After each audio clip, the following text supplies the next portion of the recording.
So then, today we're going to talk about the World Cup knockout matches that happened yesterday. The two matches that happened yesterday, very, very good matches, both of them. Spain and Austria was the first one, and the second one was, of course, Portugal and Croatia. Now, we'll get to Portugal and Croatia later. Let's talk about Spain and Austria first because it did happen first. I think Spain were amazing today. I think Spain just were so controlled and did their business. I think Spain just did their business. They passed around. They knew what Australia could bring, and it wasn't much. And Spain was it was a controlled performance with some great passing plays, with some great creations of goals. I mean, the spaces these guys open up. Like as soon as you open up, even slight spaces, right? Spain's gonna open you up. You see it. They see a slight spaces. They see gaps in the middle of your midfield. They see gaps in your defense, and they're gonna open you up just like that. That's the players they have, the talent they have is absolutely amazing. And I think Pedri, Rodri, and Dani Olmo is an unbelievable trio. I think this midfield trio it has to be Spain's main midfield trio. All three of them have to start. And I've been critical of Pedri this World Cup. I think the first game that he played against Cape Verde, I think he was good. He created three big chances in that game. He was dribbling past people. He was trying to create with the absence of Lamine Yamal and Nico Williams in that game. It was only Pedri who was trying to create that game. So I will give him that. But the next two games, I think I was a bit underwhelmed by Pedri in those games. I felt like Pedri could have done much more in those games, especially the standards that I have for Pedri. I don't think he was amazing. But today, I think Pedri was unbelievable. I think today, Pedri had a controlled performance. I think Pedri, the way he played today, was just amazing. He got space, even in tight spaces. Pedri was always getting the ball under pressure and just releasing and always getting his passing right. I mean, let me see how many accurate passes he made today. 65 accurate passes today, and I think some of them in tight spaces were amazing. Some of his defensive contributions as well. I mean, Pedri, of course, defensively is amazing. Created a great chance today. His touches, obviously, and had one accurate long ball. But yeah, overall, Pedri, I think, was amazing today. Some great recoveries in the midfield, and I think he was brilliant. I think so was Rodri today. I think just, again, a two-touch player, one touch and go. I mean, look at that heat map. For both Pedri and Rodri, by the way, this is Rodri's heat map, and Pedri, of course, is the same. I think both of them were amazing today, and really, really add control to the Spain midfield. Rodri, of course, had most touches. Wow, 108 touches. That's quite a lot. But again, Rodri is one of the main guys in the midfield. Though I am concerned about the legs these guys have because I don't think Rodri is as fast. Pedri can still recover, but Rodri not really. But I feel like most of the midfields that these guys will come up against are not that good. I mean, the only team I'm worried for Spain would be probably France because they have Olise and Mbappe. These guys can drop into midfield and run off the likes of Rodri and Pedri because they're so fast. And maybe Argentina because Argentina's midfield. It's not technically or on quality better than Spain's, but they are dogs, right? They run, they hunt you. So that would be worrisome. But other than that, I think this midfield is amazing, and I think this midfield would do the job, except the two best teams, which is France and Argentina. But I think they can prove us wrong in that because they have beaten France before. Another player I want to talk about is Marco Correa. I think he was amazing today. I think his cameo today was brilliant. I think Marco Correa, the two assists, of course, were amazing. And the way he was defending the Austrian players, I think he was amazing today. And look at the heat map as well. There's some times where he's inverting. Of course, he got a goal disallowed because they fouled the keeper, which I think they're being consistent with. I'm not going to lie. I think they are being very consistent with that.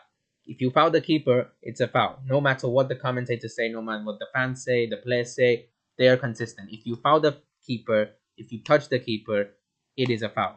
And this is the anti-Arsenal rule, as many are calling it. But I think I like this rule. I mean, you can't be fouling keepers like that. So for me, I think it's fair. They're keeping consistent. You can be frustrated because of that, because you've seen those given.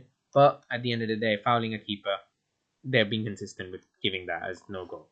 Anyway, another player that really stood out, and of course, according to FootMob, got the man of the match was Mikel Oyarzabal. Again, doesn't do too much. Not trying to take too many touches on the ball. Not trying to do some skill dribbles, make some cool passes. He's not trying to do any of that. He's simple. Get the ball, link up play, get into the box. Smart.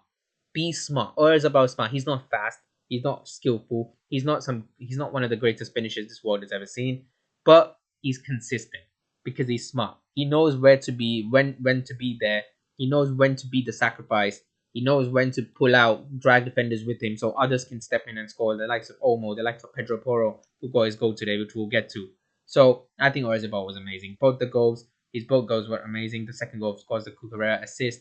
Just great positioning. There's so much open space. And Oyarzabal, the finish as well, was amazing. Just guides it into the right corner. I mean, just fades the goalkeeper's thinking, oh, he's probably going to go left, but he just guides it into the right corner. Lets the ball run across him and then hits his leg and just guides into the right corner. I think that was brilliant. So for me, I think Oyarzabal was amazing today, and this is really Spain's main striker. And yes, there's going to be games where he's kept quiet, right? But even in those games, he's pressing. He's just being a nuisance, and that's what Spain need. So I think Oyarzabal was brilliant today. Pedro Porro as well, I think was amazing, and I've been saying Llorente should not start. I think Pedro Porro and Lamine is a great duo. Pedro Porro can overlap. Pedro Porro can now invert, like the goal he scored today was. He was inverting into the attack, and this is where he came in to score that goal. But look at this. He basically covers this whole wing, and he's amazing at doing that, right? And I think he's fast. He has good recovery pace. He's got great ball on him. His passing ability, his crossing ability is great, and he's got great 1v1 duo ability. I mean, it's not like he's going to win everyone, but if there is a situation, you can trust him to actually do something, right? To create something. So I think Pedro Porro has to start for Spain. And I think today his goal might have got him the fixed spot over Llorente in that right back position. For me, Lamine Yamal today, according to his standard, had a quiet game. And you can still see he's not fully there yet. I mean, there's been reports and he himself has said, I'm about 80 to 90%. He's not fully on it yet. He's not fully. I don't think he's as sharp yet. I don't think he's as quick yet. He's not got that, because when you're a 1v1 dribbler, when you're a skillful player like Lamine Yamal, who likes to take players on, who likes to dribble past 2, 3 players sometimes, right? You have to be very quick. The differences in dribbling past and getting tackled is very minute, right? It's just a slight touch here, but if you are too slow to that touch, then you get tackled. And for me, Lamine Yamal is still that slight bit slow, but still he's such a threat. And the reason the likes of Oyarzabal, Cucurella, Baena get so much space to do their thing is because of Lamine Yamal. It's because most players are attracted. I mean, look at this. Had the most touches in the opposition box, took the joint most shots, right, and completed the most dribbles. He completed 5 dribbles in this game today. And I mean, he was having fun, right? He was nutmegging the Lima, he nutmegged him like 3 times. He was having some great fun, and it's amazing to see. But I think, of course, people expect so much from Lamine because what they've seen last season and what they've seen and the things that have gone on with Barcelona last season. He was basically carrying us towards the end of the season.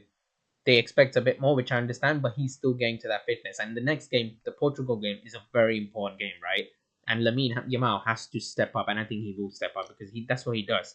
So for me, not the best performance, not like a 10 out of 10, 9 out of 10 Lamine performance that you expect, but it's a solid, for me, 7 out of 10 performance because he just attracts defenders to him. Whenever he has the ball, there's at least 2 players on him, and sometimes there's even 4 players on him, which opens up space for the likes of Oyarzabal, for the likes of Baena, for the likes of Cucurella. And that just helps Spain, right? That just helps Spain, and they know it helps them. Another player that is super, super underrated that I want to talk about, and not many players have talked about, not many people have talked about, is Pau Cubarsí. I think Pau Cubarsí, this World Cup, has been the best centre back. I think he has been the best centre back in the World Cup. He has been amazing. He hasn't put a foot wrong since Spain started playing. He has been the main guy in the defense. He's been leading the defense line and literally just locking up anyone that comes there. I think Uruguay is the only team that scored on them, and even that was a mistake from Rodri because he gave it away. But I think Pau Cubarsí has been absolutely sensational. He has got great progressive passes, and he tries to find the gaps in the midfield to play those passes through. He's not just passing sideways; he's playing passes through as well. And there's one instance, I think it was the match after the Cape Verde, I think it was the Saudi Arabia match where Cubarsí played a beautiful long ball, which almost turned out to be an assist. So I think Cubarsí has been amazing for Spain. I mean, look at this defensive contributions: 8 tackles, 2, last man tackle 1, blocks 1, clearances 5. I mean, this guy head clearances as well. This guy, I think, has been amazing. And for me, I think this is the best defender in the World Cup right now. And people are really not paying attention to Cubarsí. He's going under the radar. But I think at 19 years old, to boss the defense like that against teams. I mean, I know, right? Austria, Cape Verde, Uruguay, Saudi Arabia, they don't have the best of attacks. But Cubarsí has been amazing even against these attacks. And he hasn't put a foot wrong. Like, literally. And let's be honest, not no defender right now, apart from maybe, I mean, to be fair, no defender right now has really come up against an attack which you'd be scared of.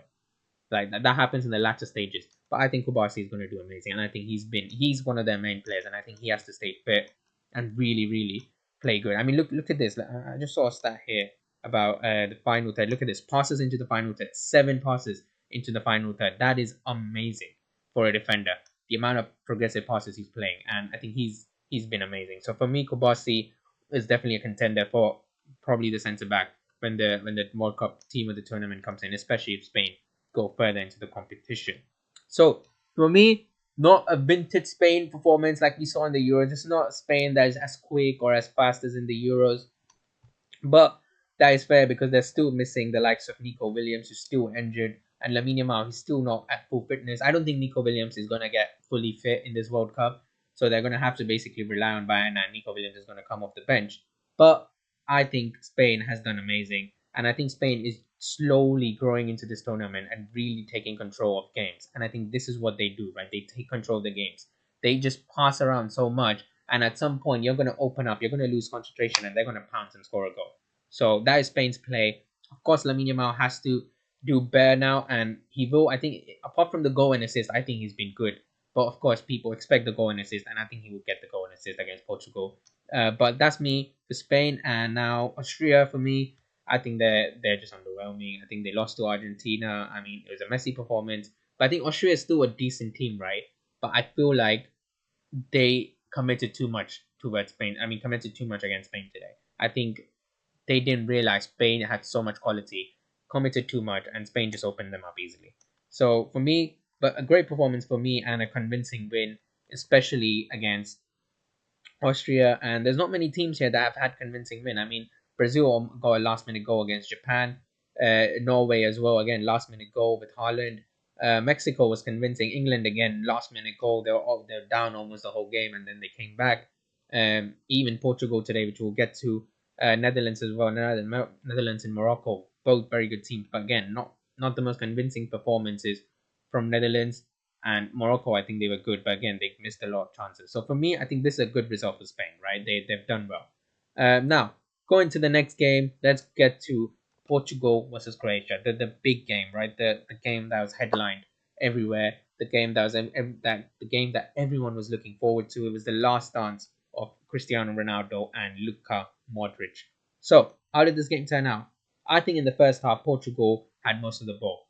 I think Croatia were just defending. Portugal were the ones attacking. I mean, let's see the first half stats.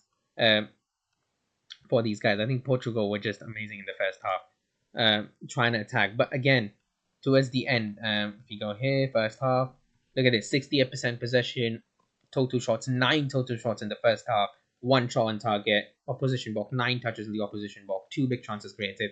Portugal were all over Croatia in the first half. But Croatia turned it around the second half. And that turnaround came from the goal from Perisic in the 53rd minute. And I think it was a brilliant goal, right? The goal was taken well. The build up to it was amazing. And the ball to Perisic, the cross into Perisic, the control, and then just absolutely banged it through the legs of Diego Costa, who I think was amazing and probably one of the keepers of the World Cup up till now. But at the end, he couldn't save that one from Perisic, and the goal went in. So amazing goal from from Croatia, and then Portugal in trouble, right? Everyone's going crazy. Everyone's like, oh no, Ronaldo's going to get knocked out. But then we get a penalty, and of course the winner to win that penalty was Vega. He was pulled inside the box. It's a penalty. I mean, I know people are complaining. Come on, boys, it's a penalty. It is, boy, girls, it's a penalty, right? It's obviously a penalty. Pulled him inside the box. He literally was sitting down trying to pull him. He could have headed the ball if he didn't pull him. So it's a penalty. And Ronaldo converts it. Ronaldo converts it. Who else to step up but Cristiano Ronaldo? And for me, that wasn't really a good penalty. If the goalkeeper just stood his ground or even didn't commit that much, I think that penalty would have been saved because it was very close and it wasn't a good penalty. It was literally dead. It wasn't even dead center. It was like in the middle of corner and center, right? But the goalkeeper committed and Cristiano Ronaldo scored, and that's what matters. And he gets his goal. He breaks his record of not scoring in a knockout stage of the World Cup for basically his entire career. And he's broken that record through a penalty, and of course does a celebration. And then then everything starts coming up, right? Then Portugal get that motivation, then Portugal get that momentum to go, all right, let's get these guys, we can get these guys. And I think the second half was amazing. The second half was so much fun, bro. Look at this, like both created so many chances, both had a lot of shots. I felt like Croatia were really unlucky today. Were really, really unlucky. I mean, of course, that call in the end, which we'll get to, but Croatia were really unlucky today. I feel like they had so many shots on target that Diego Costa just saved. I mean, this guy turned into prime Buffon, bro. Like, how many saves did Diego Costa make today? Let me see.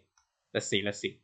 Oh my God, he made goal conceded one, 5 saves today. I mean, this guy was amazing. He was basically saving everything, right? Look at this: save, save, save, save, save. He was basically just a wall in in the goal.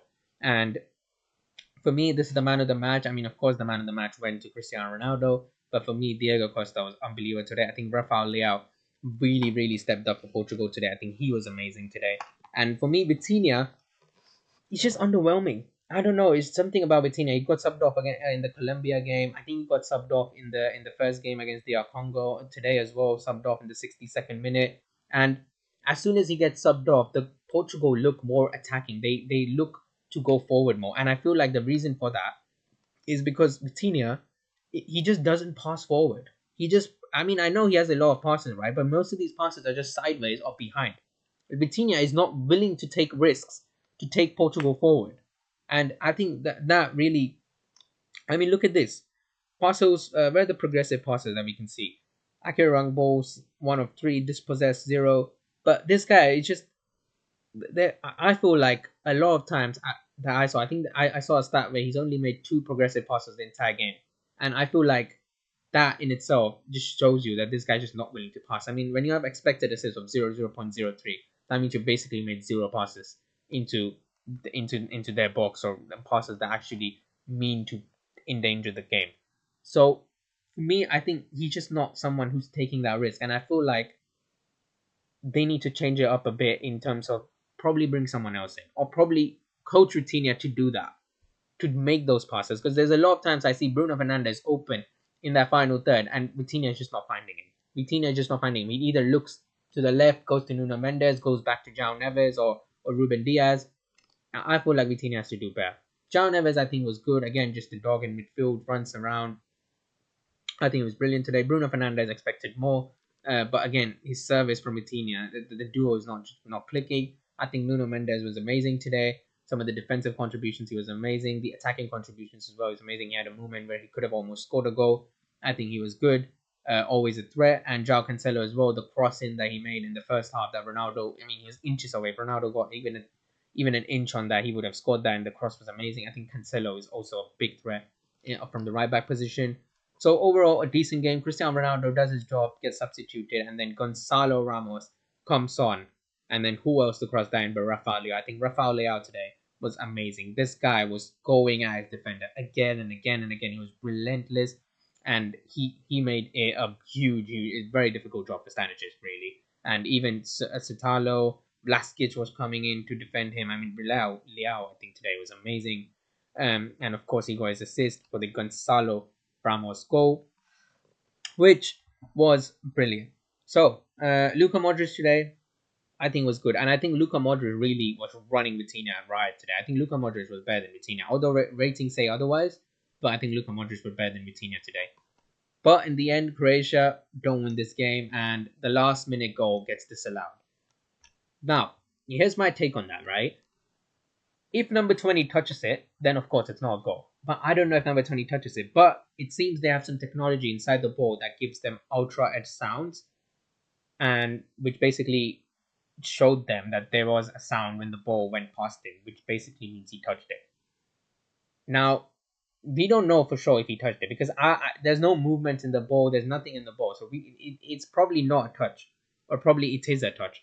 But at the end, we gotta trust the technology, right? The technology is in place for a reason, and we gotta trust it. And the technology says that he touched it, which means the goal is disallowed. So that's what it is, and Croatia might feel hard done by that. But at the end of the day, it is disallowed. And to be fair, the referee did play like 102 minutes, which is, I mean, he probably played an extra 1 minute for the celebrations, but playing almost 106 minutes was crazy. So, yeah, But overall, a great game and a great result for Portugal, and they go on to now face Spain in the round of 16, which is going to be an amazing, amazing match. And I think this match is going to be the best match in the round of 16 coming up. So you're going to be looking forward to this. And until next time, then, I'll see you guys later. Tell me what you guys think in the comment section down below. Don't forget to like, subscribe, all those good things. Until next time, I'll see you later.